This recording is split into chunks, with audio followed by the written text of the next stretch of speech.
Africola chef harvests seaweed illegally to keep native ingredient on menu. A high-profile Adelaide chef is illegally harvesting native seaweed for his restaurant, because he says the permit application fees are too expensive. Duncan Welchmode uses macroalgae in several of his dishes at his acclaimed restaurant Africola. I think seaweed in South Australia is an incredibly wasted resource, Mr. Welchmode said.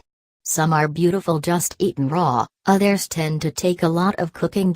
You can dehydrate them, you can use them as powders, you can toast them so they're crispy, so they're very versatile as an ingredient. Photo: Mr. Welchmode said South Australia's seaweed is a wasted resource.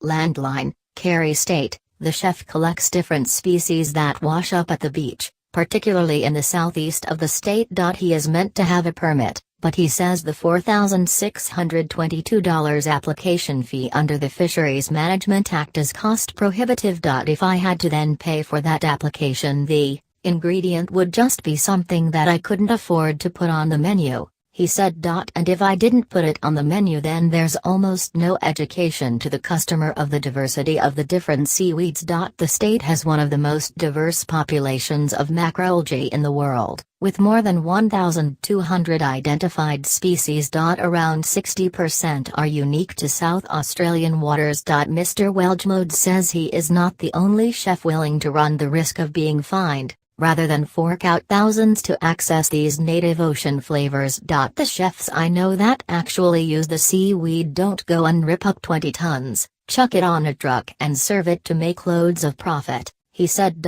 It is always very small amounts. The way we actually use the ingredients, we should be allowed, or there should be an affordable permit.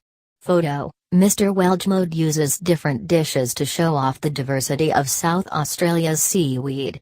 Landline, Kerry State, the only commercial operation in South Australia with a permit to harvest macroalgae is Australian kelp products in the state's southeast. The company collects two types of native seaweed from the beach near Beachport and turns most of it into liquid fertilizer and stock feed. Last year it processed around 80 tons. The permit it has is the same one Mr. Welchmode should have applied for.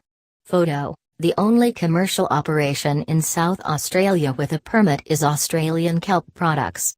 Landline, Kerry State, botanist Michelle Waycott, who advises the Department of Environment, Water and Natural Resources on sustainability issues, says the regulations need reviewing. Algae are something we haven't thought about harvesting before, so we don't actually have a policy other than a generic policy, which is we can't disturb native plants, said Professor Waycott, who also runs the state's herbarium. Some of the regulations aren't what we would call fit for purpose to what we're trying to do. We're caught in that trap of something that might be small scale and relatively benign being classified with something that's large scale and potentially harmful. In a statement, the Department of Primary Industries and Regions PIRSA, which assesses permit applications, said the legislation in place helps ensure sustainable fisheries for future generations. PIRSA would encourage anyone interested in harvesting aquatic resources for trade and/or business purposes to contact the Fisheries and Aquaculture Division of PIRSA for specific advice on their circumstances, it said.